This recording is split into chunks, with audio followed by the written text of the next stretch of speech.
Guys welcome back to vibe. Ram Charan అంటే రాముడు. రామ్ చరణ్ తప్ప ఇంకెవడు రాముడుగా సూట్ కాడు కాలేడంతే. సో ఎవడు రాముడుగా సినిమా తీసినా వాడిని పక్కలో పెట్టుకొని మా ఓడి ఫోటో పెట్టుకొని మేము మా ఓడి తూపురా అని తురుమురా అని మేము వేసుకుంటాం. అది with beard and long hair. So తనకి ఇప్పుడు టాపిక్ వచ్చేస్తే రామ్ చరణ్ రాముడు పర్ఫెక్ట్ అని సోషల్ మీడియాలో రుద్దడం చాలా జరుగుతుంది భయ్యా.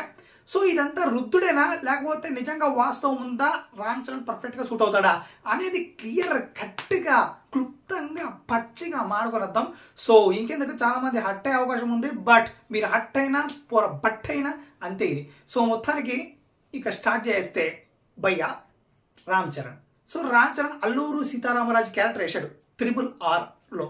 సో ఓకే బాగుంది, భలే సూట్ అయ్యాడు, మామూలు కాదు.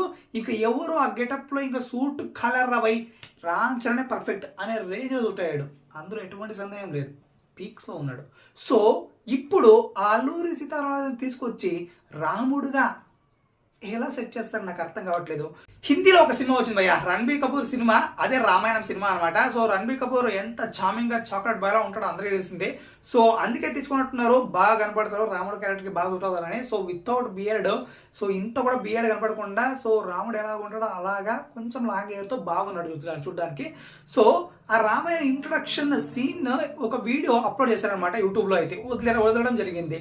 సో ఆ లుక్ చూస్తుంటే బాగా ఉన్నాడు, బాగా సెట్ అయ్యాడు లేదు. బట్ ఇప్పుడు ఆ రామాయణంలో రణబీర్ కపూర్ ఫోటో తీసుకొని రామ్ చరణ్ పక్కన పెట్టి విత్ బియర్డ్, సో మావాడే గ్రేటరా, ఇలాగే బాగుంటుందిరా అని ప్రతి ఒక్కరు, అంటే ఇది ఒక PR మాఫియాలాగా తయారైపోయి అసలు ఆ ఇంట్రడక్షన్ షాట్ రిలీజ్ అయినప్పటి నుంచి దీని మీద పడిపోయారనమాట. మావోడే బాగుంటాడు ఈ సినిమాకి, మావోడి క్యాస్టింగ్ తీసుకొనే బాగుండు, మావోడే పర్ఫెక్ట్. రామ్ చరణ్ అల్లూరి సీతారామరాజుగా పర్ఫెక్ట్, అందులో డౌట్ లేదు. బట్ రాముడిగా పర్ఫెక్ట్ కాదు, జస్ట్ ఒక 70-60% మ్యాచ్ చేయగలడు, అంతవరకునే. మీరు 100% మావాడి తోపు అంటే తురుము కంటే ఇక్కడ కుదరదు.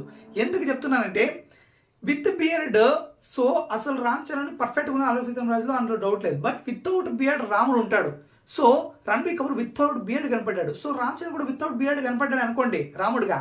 సో ఎలా ఉంటాడు తెలుసా, నాయక్ సినిమాలో నా రామ్ చరణ్ అవుతాడు. ఎస్, నాయక్ సినిమాలో రామ్ చరణ్ ఎలా ఉంటాడు అలాగే ఉంటాడు భయ్యా. సో మీకు అర్థమై ఉంటుంది. సో ఎందుకంటే రామ్ చరణ్ వితౌట్ బియర్డ్ అస్సలు అంతగా బాగా కనపడ్డు. మీరు అనుకోవచ్చు త్రిపుల గెటప్ తీసుకొచ్చి మీసాలు ఇలా పెట్టేసి చూడరు ఎంత బాగున్నాడు అని, అందులో మీసం ఉంది కాబట్టి బాగున్నాడు, అర్థమైందా? ఎస్, ఇది ఫ్యాక్ట్. అందులో మీసం కూడా లేదు రణబీర్ కపూర్కి. సో రాముడికి మీసం కూడా ఉండదు కాబట్టి మొత్తం తీసి పెడితే రామ్ చరణ్ జస్ట్ ఇమాజిన్ చేసుకోండి, అలా కళ్ళ మూసుకొని బద్దలైపోద్ది భయ్య. సో అందుకే మనం ఏదైనా కొంచెం చెప్పే ముందు మనకంటూ కొంచెం ఉండాలి, ఓకే?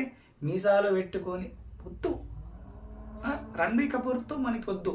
ఇప్పుడు మహేష్ బాబుని పెట్టుకోండి, పర్ఫెక్ట్, మనోడు చించావులు పరిస్తాడు. రామ్ చరణ్ని గడ్డంతో మాత్రం మనం చూడగలం, వితౌట్ గడ్డం మనం చూడలేం. సో ఇది భయ్యా నా ఒపీనియన్ అయితే.